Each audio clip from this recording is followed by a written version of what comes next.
Welcome to the session guys. My name है शुभम सूर्यवंशी और इस पर्टिकुलर वीडियो में आप मल्टीपल इंटरमीडिएट एक्सियल लोड्स देखने वाले हैं।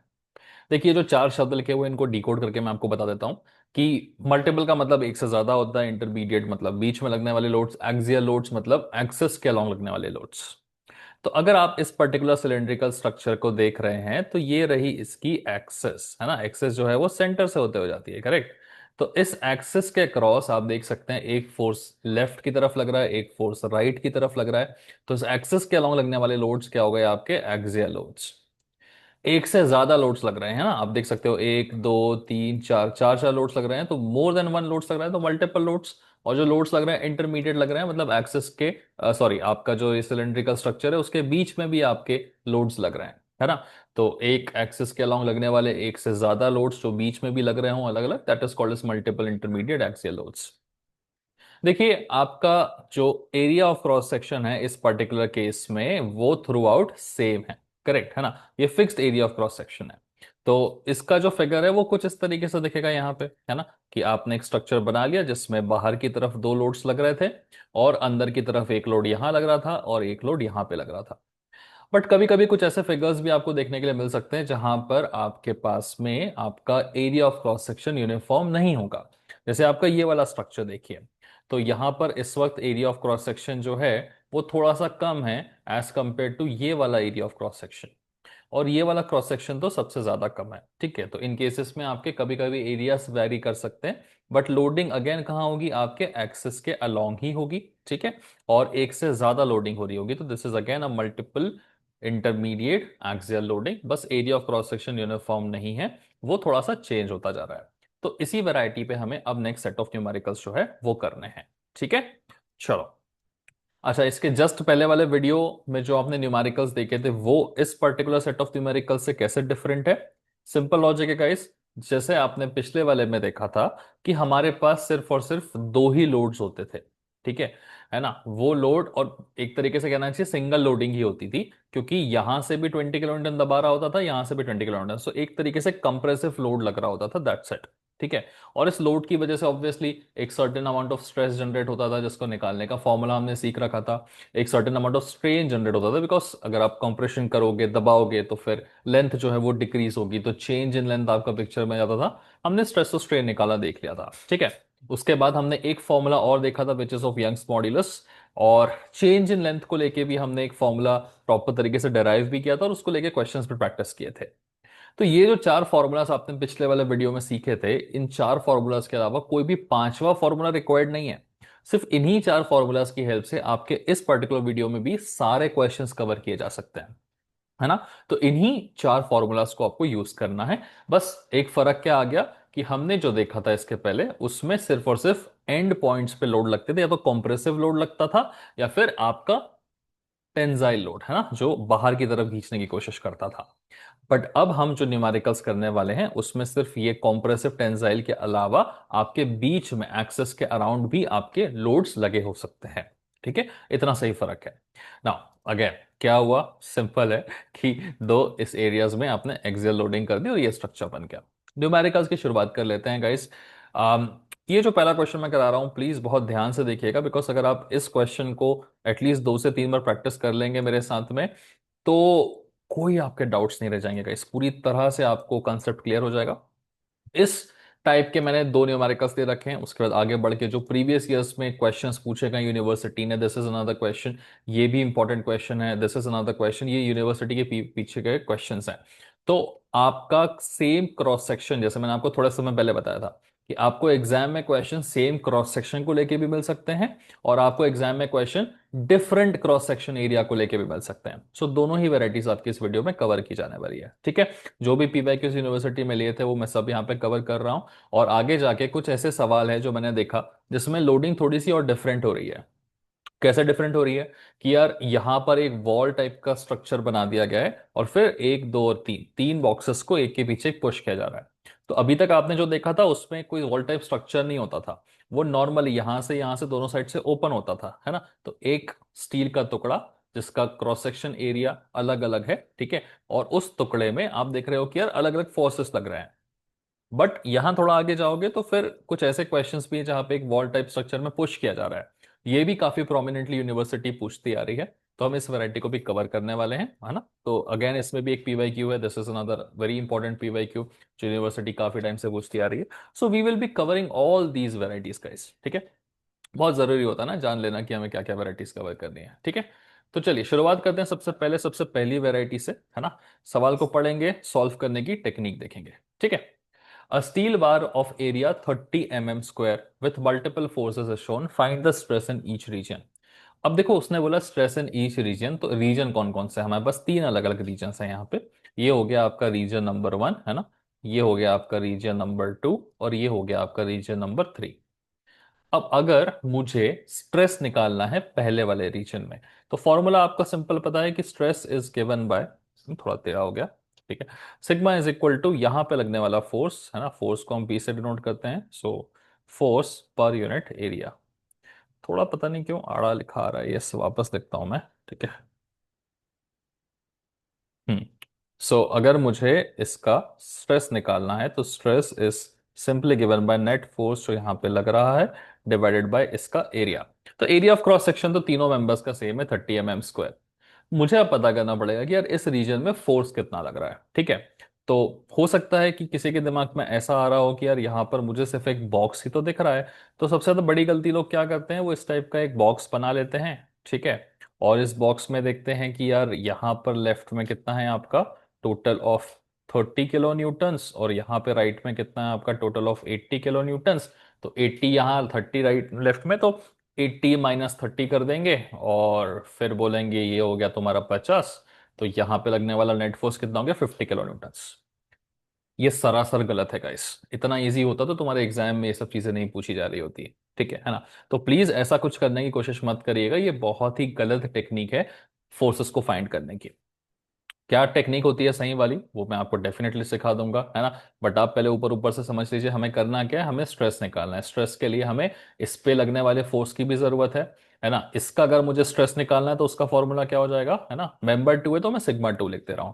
तो इस मेंबर पे लगने वाला टोटल स्ट्रेस डिवाइडेड बाय इसका एरिया, ठीक है। वैसे ही इस पे अगर मुझे निकालना है कि कितना स्ट्रेस लग रहा है, तो इस मेंबर पे लगने वाला टोटल फोर्स डिवाइडेड बाय इस मेंबर का क्या हो जाएगा, आपका एरिया, ठीक है। तो बस हमें सिंपली क्या करना होता है, आपका जो फोर्स है उसको आपके एरिया से डिवाइड करना होता है। This is the technique guys, ठीक है ना। एरिया किस्मत से तीनों का सेम है, तो बस मुझे तीनों पे लगने वाले इंडिविजुअल फोर्सेस को निकालना है अब, ठीक है। चलो, तो तीनों पे लगने वाले individual forces P1 P2 and P3 को कैसे निकालेंगे, है ना, वो देख लेते हैं। तो this is member number 1, this is member number 2, this is member number 3। तो इसका टेक्निक बड़ा सिंपल है। सबसे पहले आप क्या करेंगे, यहां से इस मेंबर को कट कर देंगे। तो अगर आप इस मेंबर को यहां पे कट करते हैं, तो क्या हो जाएगा, अब ये मेंबर कैसा दिखेगा, देखो हमें, ये यहां से यहां तक ऐसा, फिर नीचे ऐसा, फिर आगे की तरफ ऐसा। क्योंकि ये मेंबर यहां से आपका काट दिया गया है, तो हम ऐसे देखेंगे इसको, ये आपका कटा हुआ मेंबर, ठीक है ना। अब देखिए, इस मेंबर में पीछे की तरफ तो 30 kN का फोर्स लग रहा था, तो उस 30 N के किलो के फोर्स तो मैंने दिखा दिया यहां पे पहले, ठीक है। अब मुझे एक सिंपल लॉजिक लगाना है, जो आपको दिखाता हूं कैसे लगेगा। देखो, ये जहां भी आपने काटा है ना, इस कांटे के बाहर, ठीक है, बाहर की तरफ हमेशा लीजिएगा, ओके। और उस फोर्स को आप नाम दे दीजिए कितना, P1। ये P1 की जो वैल्यू रहेगी ना, वही फोर्स होगा जो इस एरिया में लग रहा होगा, और उसी को हमें यूज करना है स्ट्रेस निकालने के लिए। प्लीज समझिएगा, कुछ लोग कभी कभी डायरेक्शन को अंदर की तरफ भी लगा देते हैं। देखिए, अंदर की तरफ आपको नहीं लगाना है। अगर आप अंदर की तरफ डायरेक्शन लगाते हैं, मतलब आप P1 को कौन सा फोर्स मान रहे हैं, आप P1 को कॉम्प्रेसिव फोर्स मान रहे हैं, ठीक है ना। लेकिन अगर आप इसके डायरेक्शन को बाहर की तरफ रखते हैं कुछ इस तरीके से, इसका मतलब आप P1 को कौन सा फोर्स मान रहे हैं, आप इसे टेंजाइल फोर्स मान रहे हैं। तो हमें P1 को टेंजाइल फोर्स लेके ही अपने क्वेश्चन को सॉल्व करने की कोशिश करनी है। ये बहुत इंपॉर्टेंट है गाइस, ठीक है। क्योंकि अगर हमें इसकी वैल्यू पॉजिटिव मिली, तो हमने टेंजाइल माना था और वो टेंजाइल ही निकला। बट अगर हमें P1 की वैल्यू नेगेटिव मिल गई, मतलब हमने माना टेंजाइल था, वो निकला कॉम्प्रेसिव, ठीक है। हमेशा जो भी कटिंग है, कटिंग से बाहर की तरफ का डायरेक्शन लेना है, ठीक है ना। कुछ केसेस में आपको हो सकता है कि ऐसा केस भी देखने को मिल जाए, ठीक है ना। बहुत इंपॉर्टेंट चीज है, बड़े ध्यान से सुनिएगा। ये छोटी छोटी चीजें ही हैं जिसके लिए तुमने पैसे भर के इस कोर्स को लिया है, क्योंकि ये छोटी छोटी चीजें तो मैं कहीं फ्री में यूट्यूब में सीखने को नहीं मिलती, वो डायरेक्टली सॉल्यूशन पे जाते हैं। ठीक है, तो मान लो ऐसा बना हुआ है स्ट्रक्चर, और एक फोर्स लगा हुआ है यहाँ पे 40 किलो न्यूटन का। अब तुम सोच रहे हो कि मैं एरो कैसा लगाऊं, या तो मैंने ऐसा एरो लगाया था। लॉजिक क्या है कि जो कटा हुआ है उस कटे हुए से बाहर की तरफ हमेशा, ठीक है। बाहर की तरफ कौन सा हो गया, जो डब्बे से बाहर है, ये रीजन डब्बे के अंदर है। तो डब्बे के अंदर डायरेक्शन दिया तो होता है कॉम्प्रेसिव, डब्बे के बाहर डायरेक्शन दिया तो होता है टेंजाइल। हमको डब्बे के बाहर डायरेक्शन देना है ना। अब मैं अगर इसमें ऐसे डालूं तो मैंने तो डब्बे के अंदर दे दिया डायरेक्शन, तो ऐसा डायरेक्शन दिया तो ये कॉम्प्रेसिव हो जाएगा। ऐसे नहीं करना है हमें, हमें क्या करना है, डब्बे के बाहर देना है। डब्बे के बाहर डायरेक्शन दोगे तो हम बोलेंगे हाँ अभी टेंजाइल दिया है हमने करके। हमेशा जो रीजन है, उल्टा डब्बा बनाए तो भी डब्बे के बाहर, सीधा डब्बा बनाए तो भी डब्बे के बाहर। बहुत इंपॉर्टेंट चीज है ये, ठीक है। चलो, जैसे मैंने कहा हमने एक टेंसाइल फोर्स मान के रख लिया इसको, अब हम वैल्यू निकालेंगे। वैल्यू कैसे निकालते हैं इस P1 की, ये एक्सेस है, उस एक्सेस के अलोंग दो फोर्स लग रहे हैं, तो हम बोलेंगे कि यार ये एक्स एक्सेस मानी जाती है। ये स्टेप बहुत इंपॉर्टेंट है please. Summation of all the forces along X axis must be equal to 0। ठीक है ना। इन सारे फोर्सेस का सम 0 प्लीज लिखना है। स्टेप को, स्टेप के मार्क कटते हैं वरना। तो ये लग रहा है राइट साइड में, राइट साइड लगने वाले को हम पॉजिटिव मान लेते हैं P1, और लेफ्ट साइड लगने वाले को नेगेटिव, तो P1 minus 30 is equal to 0। तो आपका जो P1 है उसकी वैल्यू कितनी हो गई बताइए मुझे, 30। ठीक है, किलो न्यूटन में चल रहा है, आप इसे किलो न्यूटन में रहने दीजिए, थोड़े समय बाद मैं आपको यूनिट का कन्वर्जन भी सिखा दूंगा। बहुत बढ़िया कन्वर्जन है, एक छोटे से उसमें आप काफी आसानी से पूरी चीज कर पाएंगे। ठीक है, तो यहां से आपने किसकी वैल्यू निकाली है, P1 की वैल्यू, जो कि इस रीजन पे लगने वाला इंटरनल फोर्स है। ठीक है, अब बस इसे उठा के यहां साइड में रख दीजिए, जब आगे और जरूरत पड़ेगी तो हम इसका इस्तेमाल कर लेंगे। ठीक है, आई होप ये चीज आपको समझ में आ गई होगी थोड़ी सी। ठीक है, अब हम बढ़ेंगे अपने सेकंड वाले रीजन की तरफ। ठीक है ना। चलो सेकंड रीजन क्या है, अब सेकंड रीजन के लिए हम इसको मिटा देते हैं और हम करेंगे यहां पर कटिंग। ठीक है ना, क्योंकि अब हमें सेकंड रीजन का चाहिए। तो यहां कट करिए और इस पूरे पार्ट को बाहर निकालिए। ठीक है, तो चलिए बाहर निकाल लेते हैं इस पूरे पार्ट को। तो जब यहाँ पे कट मारा है तो पार्ट कैसा दिखेगा, कुछ इस तरीके से, है ना। बड़ी इंपॉर्टेंट चीज है गाइस। ठीक है, थोड़ा प्रैक्टिस करोगे तुम एकदम प्रो हो जाओगे इन चीजों में। ठीक है, ओके। चलो, क्योंकि यहाँ हमने कट किया हुआ है तो हम सिंपली इसको इस तरीके से दिखा देंगे। ठीक है, अब देखो अंदर की तरफ मुझे एक यहाँ पे 80 किलोमीटर का मिल रहा है, तो मुझे वो मार्क भी बना देना चाहिए। अगेन बहुत इंपॉर्टेंट है। ठीक है, कौन कौन से फोर्सेस हैं, एक, देखो ये पूरा रीजन कट किया हुआ है हमने। ठीक है ना, तो क्योंकि हमने ये पूरा रीजन कट किया हुआ है तो इसमें मेंबर वन में 30 किलोमीटर लग रहा है, तो आप प्लीज इस 30 किलोमीटर को यहाँ पे दिखा दीजिए। ठीक है, और मेंबर टू के पहले इस रीजन में जो हमने बनाया है वो 80 किलोमीटर लग रहा है, लेकिन वो राइट में लग रहा है, तो उसे राइट में ही दिखाना है आपको। ठीक है, इनकी चलिए वैल्यूज पे लिख देते हैं कि ये हो गया तुम्हारा 30 और ये हो गया तुम्हारा 80। ठीक है, अब अंदर पे लगने वाला फोर्स, जैसे यहां पर हमने P1 लिया था वैसे यहाँ पे हमें P2 लेना पड़ेगा। ठीक है, हमेशा ये देखो ये डब्बा है, कटा हुआ डब्बा, कटे हुए डब्बे के बाहर की तरफ लेते हैं। ठीक है ना। ये हो गया तुम्हारा P2, ये हमने P2 ले लिया। ठीक है, अब बस स्टेप क्या थी, वही है, इस चीज को वापस से लिखना है ना। तो क्या लिखेंगे हम भाई, summation of all the forces along the x axis must be equal to 0। तो राइट में जो लग रहा है उसको पॉजिटिव मान लो, तो ये भी पॉजिटिव, 80 भी पॉजिटिव, 30 हो गया मेरा नेगेटिव। ठीक है, सो this is gonna be P2 plus 80, और ये हो जाएगा -30। ठीक है, इज इक्वल टू, ये हो गया 0। तो P2 की वैल्यू कितनी हो जाएगी देखिएगा, यहाँ पे मेरे को लग रहा है नेगेटिव वैल्यू आएगी, है ना। So this is P2 plus 80 minus 30 हो गया 50 is equal to 0। So therefore आपका जो P2 आ रहा है उसकी वैल्यू कितनी आ गई बताइए मुझे, -50, है ना। अब इस -50 का मतलब क्या है, देखिए जो पॉजिटिव आता है, क्योंकि हम हमेशा डब्बे के बाहर लेते हैं, हम हमेशा इसको क्या मानते हैं, टेंजाइल मानते हैं। ठीक है ना, तो ये वैल्यू पॉजिटिव ही आ गई तो हम बोलेंगे कि भैया हमने जो माना था वो सही हो गया, ये फोर्स टेंजाइल ही है। ठीक है, लेकिन अगर कहीं आपकी वैल्यू क्या आ गई, नेगेटिव आ गई, ठीक है, तो हम क्या बोलेंगे कि यार हमने तो टेंजाइल माना था बट ये वैल्यू नेगेटिव आ गई, मतलब क्या है कि P2 is actually 50 kilo newton का force and it is a compressive force. ठीक है, जब वैल्यू नेगेटिव आती है तो हम उसको कॉम्प्रेसिव फोर्स बुलाते हैं। हालांकि इस वक्त आपको इस कॉम्प्रेसिव फोर्स को लेकर लोड लेने की जरूरत नहीं है, ठीक है। जब इसका काम आएगा यूज होने का, तब हम इस पे और अच्छे से बात करेंगे। फिलहाल के लिए आप ये लेके चलिए कि यार भाई मेरे को -50 किलो न्यूटन मिला है, आप उसको -50 किलो न्यूटन रख दीजिए और छोड़ दीजिए, ठीक है ना। सो P1 हमें मिल चुका है 30 किलो न्यूटन, P2 हमें मिल चुका है -50 किलो न्यूटन। ओके। अब हमें क्या करना है, एक रीजन हो गया, दूसरा रीजन हो गया, अब इस तीसरे रीजन पे काम करना है, ठीक है। अब इस तीसरे रीजन पे जब आप करोगे काम, तो आप यहां से काटोगे इसको, ठीक है ना। अब देखो, यहां एक स्मार्ट वाला तुम दिमाग लगा सकते हो। कैसा दिमाग लगा सकते हो कि यहां से काटने के बाद आप चाहो तो इसके पीछे का पूरा रीजन बना लो, या फिर इसके राइट का रीजन बना लो, ठीक है। जो बनाना चाहो तो बना सकते हो, ठीक है। या तो इसके पीछे का पूरा बना लो, या इसके राइट का बना लो। कुछ लोग राइट का बना तो लेते हैं, बट फिर वो साइन में गड़बड़ कर देते हैं। तो मेरा कहना रहेगा कि यार जो स्टेप बाय स्टेप हम सीख के चल रहे हैं उसी को करते हैं। इसके पीछे का पूरा रीजन बना लेंगे, कुछ ऐसे खास कॉम्प्लिकेटेड तो है नहीं, है ना। तो चलिए अब हम P3 वाला थोड़ा काम करेंगे, इसके पीछे का पूरा रीजन बना लेंगे। ओके, यहाँ चलिए बनाते हैं आपके लिए रीजन। तो ये रीजन जो है वो कुछ इस तरीके से कलर चेंज कर लेते हैं, क्योंकि काफ़ी कुछ ऑलरेडी हमने बना लिया है। यहाँ P3 का काम करेंगे। ओके, ये ऐसा है, फिर ऐसा है, फिर ऐसा है, राइट, ठीक है। और यहाँ पे जहाँ कटिंग हुई है उस कटिंग को हमने ये नीचे इस तरीके से दिखा दिया, ठीक है। अब देखो अंदर क्या क्या है हमारे पास में। सबसे पहले इधर 30 किलो, हाँ ये देखो, ये एक और एक, दो लाइंस भी है ना, तो बस दो लाइंस बना लो, कहीं भी बना दो। दो लाइन दिखानी है मुझे, क्योंकि उन दोनों लाइंस पे फोर्स लगने वाले हैं, करेक्ट। अब देखिए, सो 30 किलो न्यूटन पहले पीछे की तरफ, ये लीजिए हमने बना दिया। फिर 80 किलो न्यूटन आगे की तरफ, ये रहा।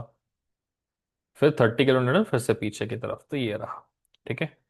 तो इनको वैल्यूज के साथ भी लिख दीजिए। हाँ, 30 80 30। सो this is 30 kilo Newton, this is 80 kilo Newton, and this is again 30 kilo Newton.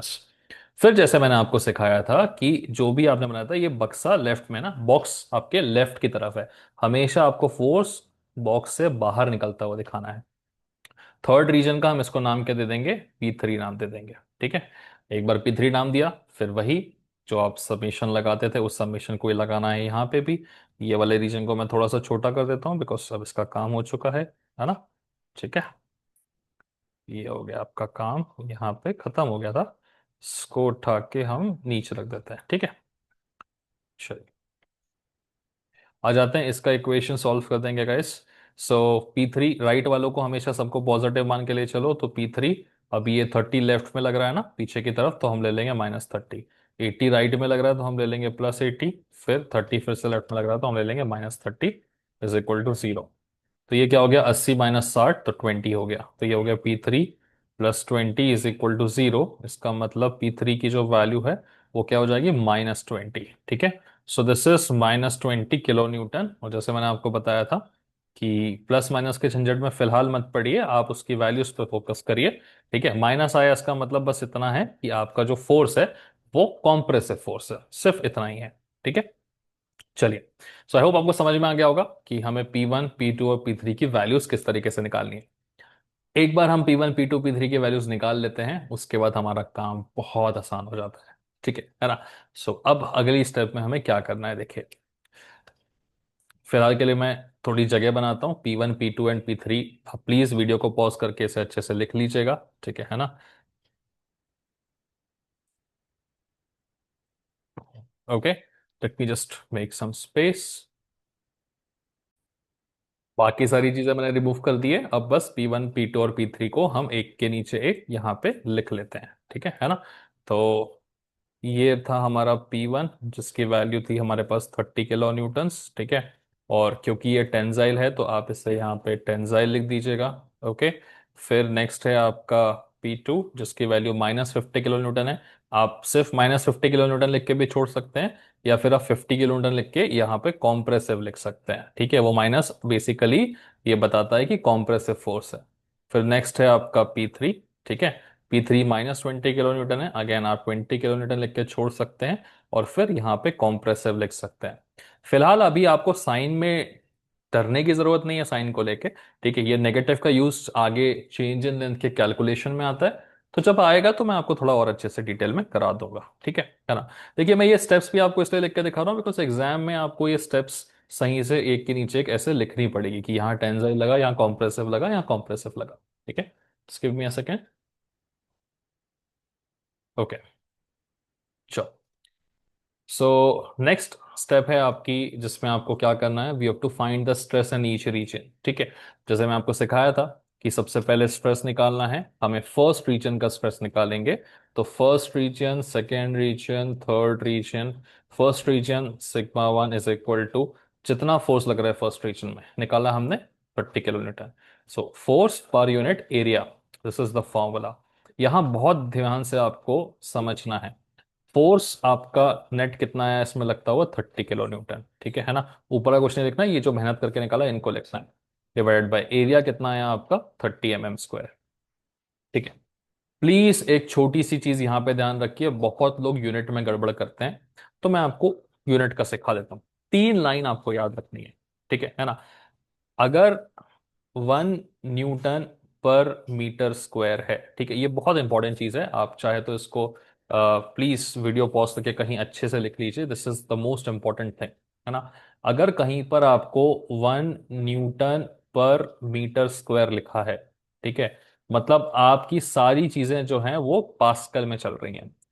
Force her जगह आपको न्यूटन में रखना है, लेंथ या रेडियस हर जगह आपको मीटर में रखना है, तो आप न्यूटन पर मीटर स्क्वायर में खेलेंगे, आपको आंसर स्ट्रेस वगैरह के जो मिलेंगे वो पास्कल में मिलेंगे, ठीक है ना। मतलब यहां अगर मैं न्यूटन में रखता हूं, यहां मैं मीटर स्क्वायर में रखता हूं, तो जो स्ट्रेस की वैल्यू मिलेगी मुझे वो पास्कल में मिलेगी, ठीक है।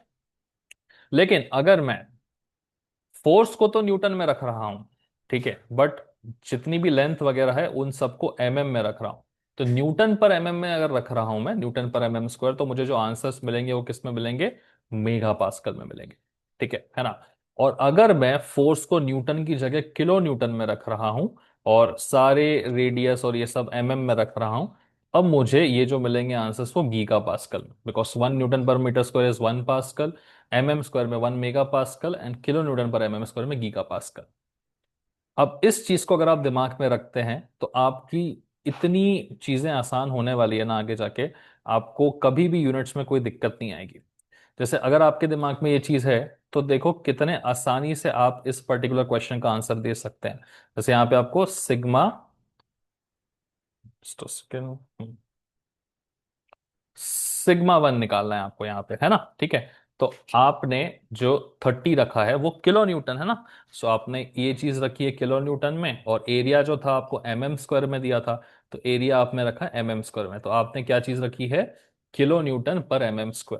तो किलो न्यूटन पर mm² का मतलब हम जो आंसर लाएंगे वो जीपीए में रहेगा। तो 30/30 की वैल्यू कितनी हो गई आपकी, ये हो गई 1 किलो न्यूटन पर mm² का मतलब जो आपका स्ट्रेस आया है वो गीगा पास्कल में है, तो final answer is equal to 1 giga pascal.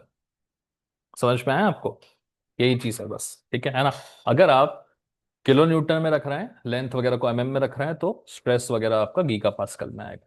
वहीं पे अगर ये आपने 30 किलो न्यूटन की जगह पे फोर्स हमारा सीधे न्यूटन में होता, ठीक है, तो यहाँ भी आंसर आपको जो मिलता वो न्यूटन में मिलता।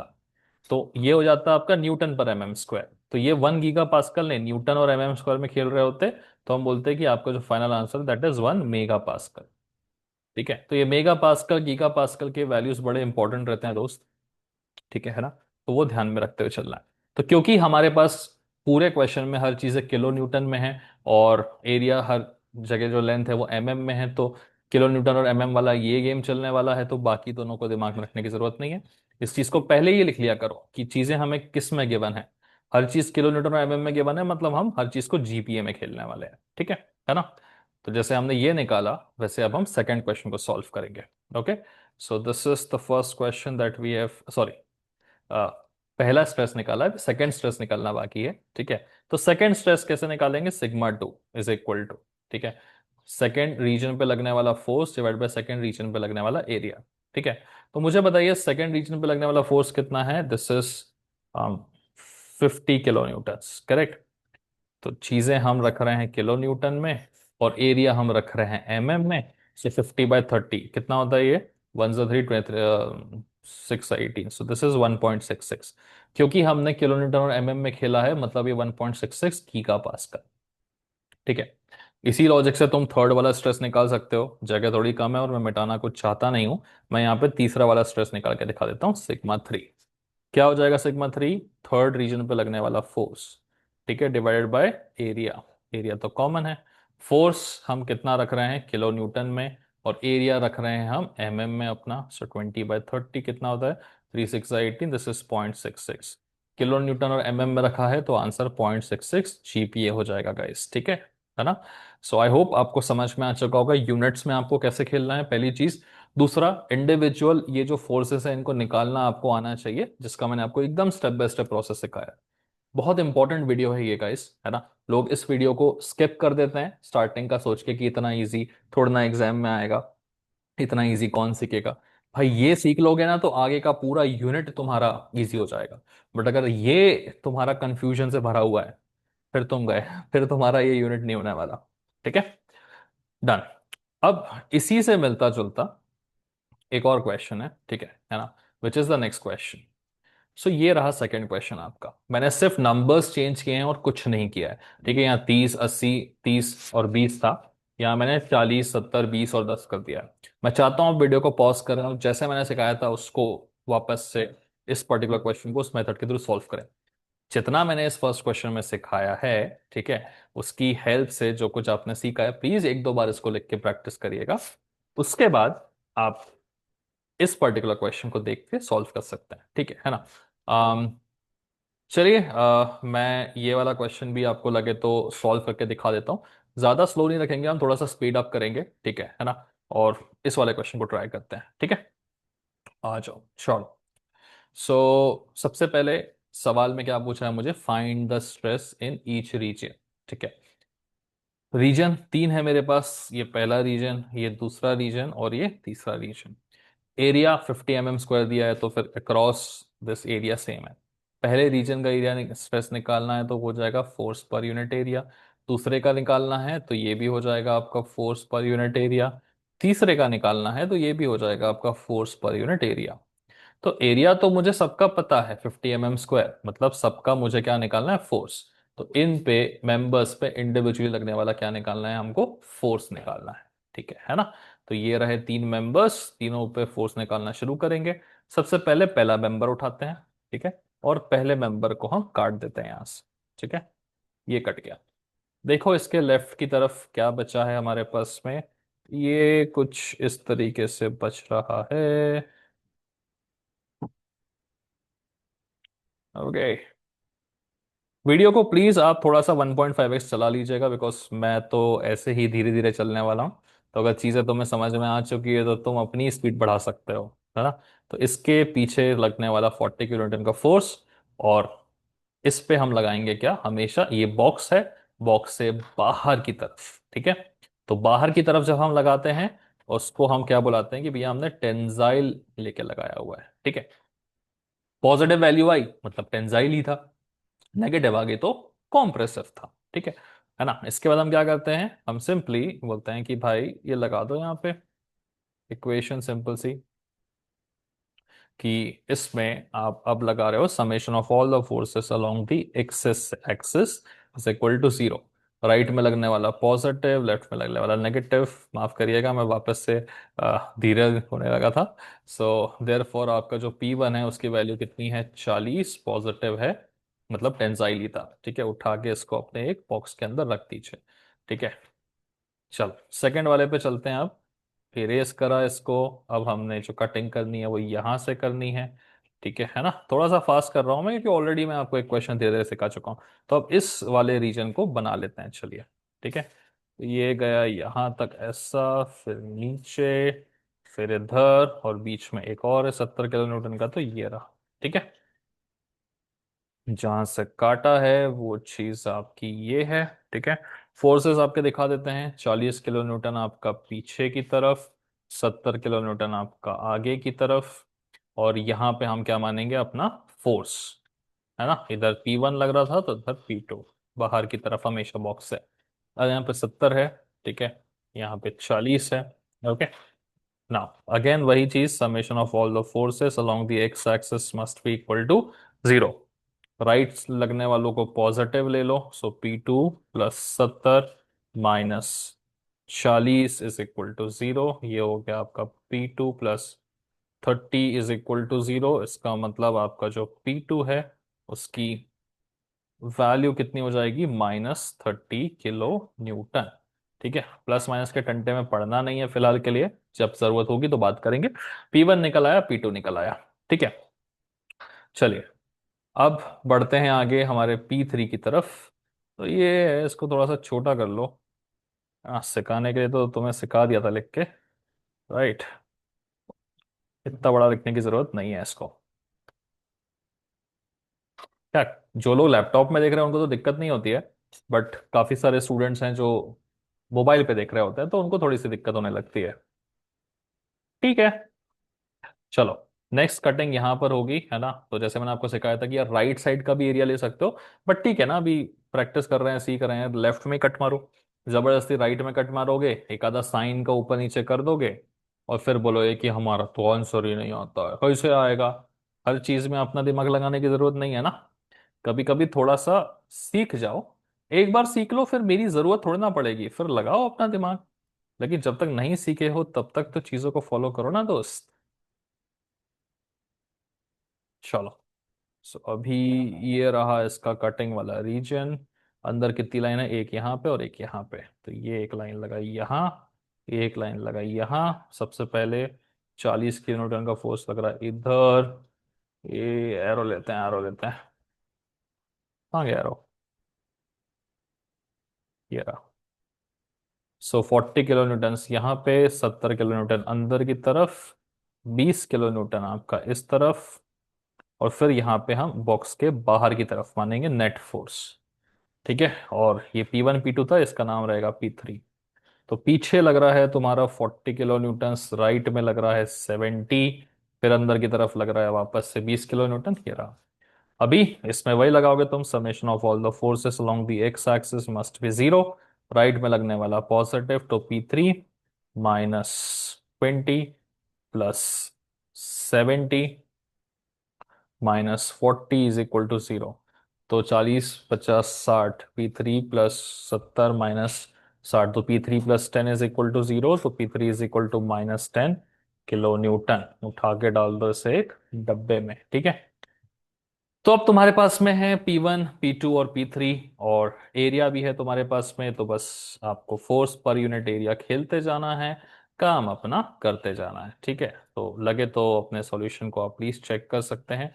मैं आगे की तरफ थोड़ा सा बढ़ जा रहा हूँ। ठीक है, मैं सोचा था इस वीडियो में मैं काफ़ी चीज़ कराऊंगा जो मैंने स्टार्टिंग में बोला था, बट अनफॉर्चुनेटली जो स्पीड हमारी चल रही है, अगर वो सारी चीज मैंने इस वीडियो में करा दी तो ये वीडियो इतना लंबा हो जाएगा कि फिर हमें ज्यादा दिक्कत हो सकती है। ठीक है, तो लिमिटेड रखेंगे इस वीडियो में जितना हो पा रहा है। ठीक है, और बाकी की बची हुई चीज हम नेक्स्ट पर्टिकुलर वीडियो में खत्म करेंगे। ठीक है, सो ये P1 P2 एंड P3 तुम्हारे सामने। ठीक है, चलो लिख लें, अलग से लिख देते हैं भाई, लिख देते हैं। ठीक है, और हमारे पास आ रही है सबसे पहले P1 की वैल्यू, जो कि है 40 किलो न्यूटन, और क्योंकि ये एक पॉजिटिव वैल्यू आई थी, हम इसे बोलेंगे टेंजाइल। ये लिखना बहुत जरूरी है। मैं तुम्हें बता रहा हूं कि तुम यूनिवर्सिटी एग्जाम को मजाक में मत लो। अगला है तुम्हारा 30 किलो न्यूटन, और वो नेगेटिव है, तो यहाँ पे कॉम्प्रेसिव। अगर तुम इनको मजाक में लोगे ना तो फिर बाद में तुम्हें ज्यादा प्रॉब्लम्स होंगी। ठीक है, P3 जो कि है तुम्हारा 10 किलो न्यूटन, है ना, और ये भी है तुम्हारा कॉम्प्रेसिव। ठीक है, चलो राइटिंग वाइटिंग पे जाने की जरूरत नहीं है। काम हो गया हमारा, वही सही है। ठीक है, चलो नेक्स्ट हमें हर एक रीजन पे स्ट्रेस बताना था, तो चलिए स्ट्रेस निकालना शुरू करते हैं। ठीक है, सबसे पहले फर्स्ट रीजन की बात करेंगे। So force per unit area, so first region पर लगने वाला force divided by area. Net force कितना लग रहा है, 40 किलो न्यूटन का, और एरिया कितना है, 50 का। ठीक है, तो जैसे मैंने बताया था, चीजें हमने रखी है यहाँ किलो न्यूटन में और यहाँ रखी है mm में। तो किलो न्यूटन पर mm² मतलब क्या होता है, GPa। ठीक है, सो ये कितना हो गया यार, 4/5, 5 8 40, तो 0.8 GPa। ठीक है, सेकंड वाले का काम करते हैं। नेट स्ट्रेस इज सेकंड वाले पे लगने वाला फोर्स डिवाइड बाय सेकंड वाले पे लगने वाला का एरिया। नेट फोर्स लगा है 30 किलो न्यूटन का, एरिया है हमारा 50 का, 5 6 30 होता है ना। अगेन ध्यान रखो, किलो न्यूटन पर एम एम स्क्वायर में चीजें खेली है, तो 5 6 30 0.6 आंसर किस में लिखा जाएगा, GBA, है ना। फिर थर्ड वाले पे बात करते हैं, net force per unit area. So force कितना लग रहा है, 10 किलो न्यूटन का, एरिया है तुम्हारा 50 का, इसको किलो न्यूटन और एम एम स्क्वायर में रखा है, इसका मतलब GPA, 5 2 10, ये हो जाएगा 0.2, final answer is 0.2 GPA।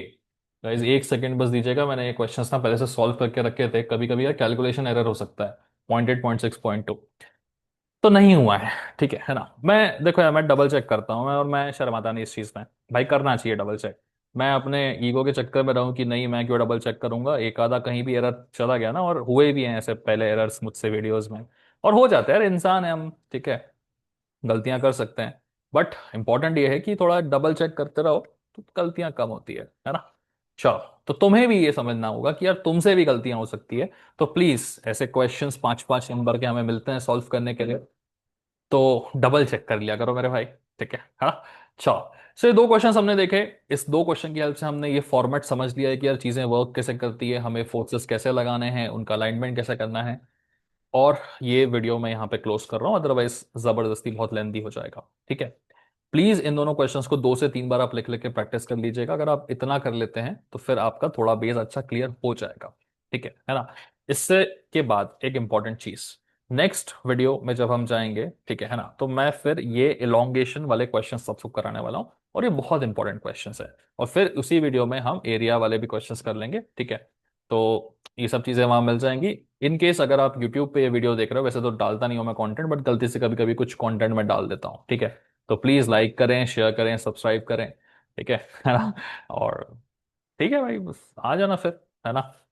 Full videos अगर तुम्हें देखने, इन केस गलती से ये वीडियो यूट्यूब पे आ गया और तुमने देखा, तुम्हें अच्छा लगा है, तो डिस्क्रिप्शन में एप्लीकेशन का लिंक है, प्लीज आप नीचे जाइए, क्लिक करिए, डाउनलोड करिए, वहां पे इसका फुल कोर्स मिल जाएगा आपको, ठीक है।